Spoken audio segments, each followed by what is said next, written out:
శ్రీరామభక్తాయ హనుమతే నమః. హనుమచ్చరిత్ర. అతులిత బలధామం స్వర్ణశైలాభదేహం ధనుజవనకృశానం జ్ఞానినామాగ్రగణ్యం సకలగుణనిధానం వానరాణమధీశం రఘుపతిప్రియభక్తం వాతజాతం నమామి. శివ నిర్ణయము. శంకర భగవానుడు సతీదేవితో మహోత్తుంగ కైలాస శిఖరముపై విరాజిల్లుచుండెను.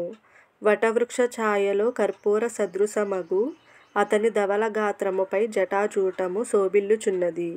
పాణిపద్మమందు రుద్రాక్షమాలయు సుందరగలసీమలో ఫణిరాజులును విరాజిల్లుచున్నవి. భక్తి శ్రద్ధలు మూర్తీభవించిన వినయభావముతో సేవలకై అంజలిబద్ధుడై ఆసీనుడై యుండెనా అనునట్లు ఆయన సమక్షమందు నందీశ్వరుడు కూర్చొనియుండెను. ఆ మహాదేవుని సహచర యనుచర వర్గము కొలది దూరములోనే వివిధ క్రీడలలో మునిగి తేలుచు ఆనందించుచున్నది. ఆ విశ్వనాథుని శిరస్సుపై శీతల కిరణుడు ఆకాశగంగా సదా నివసించుచుండుటచే ఫాలనేత్రమను తృతీయ నేత్రాంతర్గత భయంకర విషజ్వాల శాంతించినది. లలాట సీమనలంకరించియున్న పవిత్ర భస్మం అత్యంత సుందరముగా కానవచ్చుచున్నది. రామ రామ అనుచు ధ్యానైకాగ్రత యందున్న ఆ పరమశివుడు అకస్మాత్తుగా తన సమాధ్యవస్థను భంగపరుచుకొని పార్వతి వైపు చూచెను. ప్రాణేశ్వరుడట్లు పూర్వభావముతో తనను చూచుట సతీదేవియు చూచినది. వెనువెంటనే ఆమె పతిదేవునికెదురుగా నిలిచి ముకుళితహస్తయై వినయముగా స్వామీ, ఇప్పుడు నేను మీకెట్టి సేవ చేయవలెను? మీ వదన సీమను అవలోకించుచుండ మీరు నాతో నేదియో చెప్పదలచినట్లు గోచరించుచున్నది అనగా, శంకరుడు ప్రియురాలా, నేడు మా మనస్సులో మహోత్తమ శుభసంకల్పము జరిగినది.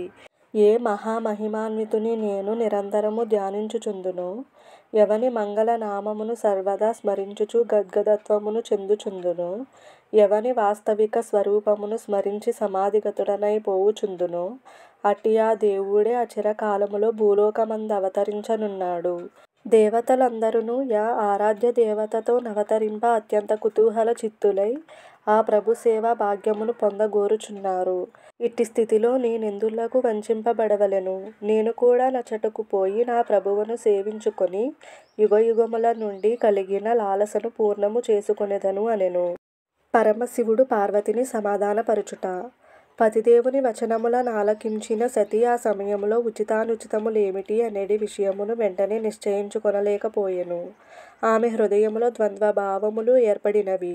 తన నాథుని అభిలాష నెరవేరవలెనన్నదొక భావన కాగా, తనకు భర్తకు మధ్య ఎడబాటు కలుగుచున్నదనునది రెండవ భాగము. ఇట్లామె కొన్ని క్షణములు ఆలోచించి, నాథా, మీ సంకల్పము యోగ్యమైనది. నా ఇష్టదైవమైన మిమ్ము నేను సేవింపగోరునట్లే మీరు కూడా మీ ఆరాధ్య దైవమును సేవింపగోరుచున్నారు. కాని వియోగభీతిచే నా హృదయ స్థితి ఎట్లగునో తెలియటలేదు. మీ సుఖమునందే నాకును సుఖము కలుగగలదని భావింపగలుగునట్లు నాకు శక్తిని ప్రసాదింపుడు. మూడవ విషయమేమనగా, ఈ పర్యాయము భగవానుడు రావణ సంహారార్థం అవతరింపనున్నాడు. మీకు పరమభక్తుడైన రావణుడు మిమ్ములను ప్రసన్నులను చేసుకొనుటకై తన శిరస్సులను సైతము ఖండించుకొని హోమమొనరించినాడు. అట్టి దశలో వాని సంహార కార్యమునకు మీరెట్లు సహకరింపగలరు అని ప్రశ్నించెను. అంత మహాదేవుడు మందస్మితము చేయుచు, దేవీ, నీవు ఎంతటి అమాయకురాలవు!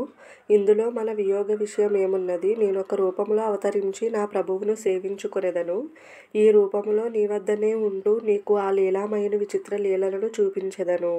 సదవకాశము కలిగినప్పుడల్లా నా స్వామిని చేరి ప్రార్థించుకొనెదను. ఇక నీ మూడవ సందేహమును కూడా నివారించుకొనుము. దశకంఠుడొక రీతిగా నన్నాదరించినను ఒకానొక సమయములో నా అంశనొక దానిని అవహేళన చేసినాడు.